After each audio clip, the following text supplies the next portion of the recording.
teaching standard 9 chapter subject science and technology part 2 chapter number 6 classification of plant.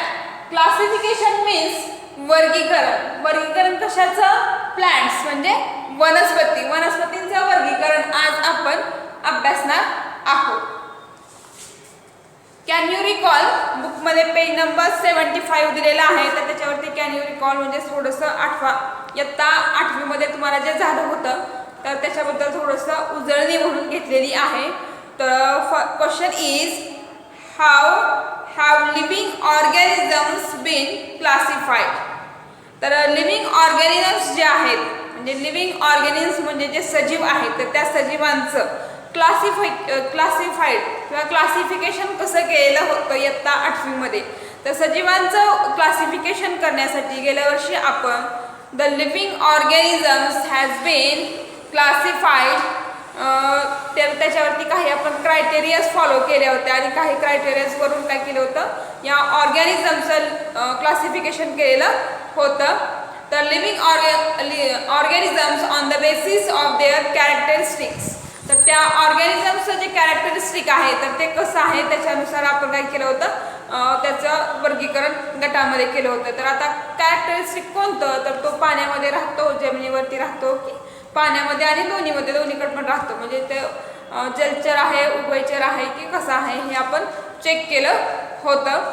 त्याच्यावरून सुद्धा त्याच्या गटांमध्ये वर्गीकरण केलं होतं. त्याचबरोबर आपण विभागणी करताना मोड ऑफ न्यूट्रिशन म्हणजे त्याचा पोषणाचा प्रकार कसा आहे, म्हणजे तो कोणत्या प्रकारचं फूड खातो आणि त्या फूडनुसार त्याचं वर्गीकरण आपण केलेलं होतं.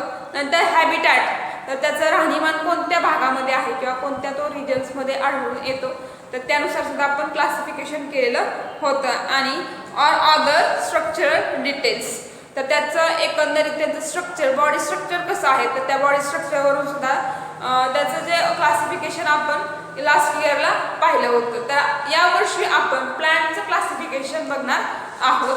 तर बुकमध्ये सर्वांनी लक्ष द्यायचे. तर लिव्हिंग ऑर्गॅनिझम्स जे आहेत तर ते सर्वप्रथम आपल्याला माहीत असणं आवश्यक आहे. लिव्हिंग ऑर्गॅनिझम्स म्हणजे प्लांट्स आणि ॲनिमल्स या सर्वांचा समावेश होतो. सगळ्या वनस्पती आणि प्राणी जे आहेत जिवंत असणारे सगळे लिव्हिंग ऑर्गॅनिझम्स आपण म्हणतो. You have already studied kingdom Monera, protista and फंगाय. तर तुम्हाला बुकमध्ये एक चार्ट दिलेला आहे बघा. लिव्हिंग ऑर्गॅनिझमचा जो चार्ट आहे तर त्याचं क्लासिफिकेशन कसं करायला सांगितलेलं आहे किंवा कसं हे लास्ट इयरला आपण पाहिलं होतं. त्याची आपण थोडक्यात उजळणी बघूयात कशी आहे ती. तर या ठिकाणी आपण लास्ट इयरला लिव्हिंग ऑर्गॅनिझमचा जो चार्ट आहे तर तो अभ्यासला होता. तर आपण आता थोडक्यात त्याची उजळणी घेऊया.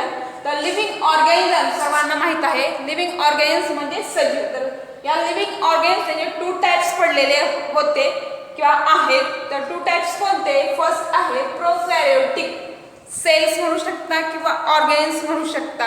तर प्रोकॅरियोटिक्स म्हणजे आदिकेंद्रकी, त्याला मराठीमध्ये म्हणायचं आहे. आता आदिकेंद्रकी म्हणजे काय किंवा त्याची कॅरेक्टरिस्टिक कोणती असतात बरं, तर जे प्रोकॅरियोटिक्समध्ये येणारे जे ऑर्गॅनिझम्स असतात तर ते ऑर्गॅनिझम्स जे आहेत तर ते त्यांचं जे सेल वॉल आहे किंवा सेल ऑर्गॅनल्स आहे त्यांच्या बॉडीभोवती जे असतं ना सेल ऑर्गॅनल्स म्हणजे वेगवेगळे पार्ट्स. त्याच्यामध्ये तुम्ही लास्ट इयरला प्लांट सेल आणि ॲनिमल सेल बघितली होती. तर त्याच्यामधले जे होते सेल ऑर्गॅनल्स त्याच्यामध्ये मग तुम्ही सेल वॉल घेऊ शकता, प्लाझ्मा मेम्ब्रेन घेऊ शकता, सायटोप्लाझम घेऊ शकता, न्यूक्लियस. हे जे सेल ऑर्गॅनल्स आहेत तर ते ऑर्गॅनल्स असतात ना तर त्याच्या भोवती नसतात. नंतर यामध्ये न्यूक्लियस आणि जो DNA आहे तर तो क्लिअर दिसत नाही, फेंट असतो. तर याच्यामध्ये प्रोकॅरियोटिक सेलचं उदाहरण द्यायचं झालं तर तुम्हाला त्याच्यामध्ये बॅक्टेरिया जे आहेत तर त्या बॅक्टेरिया सगळ्या ज्या आहेत बुरशी त्याला म्हणतो आपण. तर बॅक्टेरिया जे आहेत तर त्या बॅक्टेरिया तुम्हाला प्रोकॅरियोटिक सेल्समध्ये आढळून येतात. त्याचबरोबर नीलहरित शैवाल जे आपण म्हणतो ते असतं. तर या प्रोकॅरियोटिक सेलची जी त्यांची लेंथ जी आहे तर ती लेंथ जी आहे ते 1 ते 10 नॅनोमीटर एवढी असते. येते सर्वांच्या लक्षात. नंतर प्रोकॅरियोटिक सेल्समध्ये एक प्रकार पडला तर तो मोनेरा होता. तर लास्ट इयरला आपण स्टडी केला होता.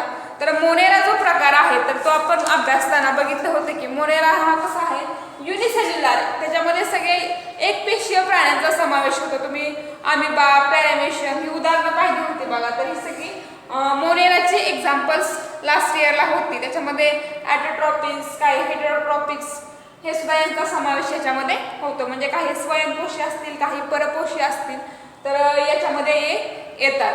तर हा प्रोकार्योटिकचा पार्ट तुमच्या लक्षात आला असेल तर आपण नेक्स्ट पार्ट जो आहे तर तो आपण बघूयात.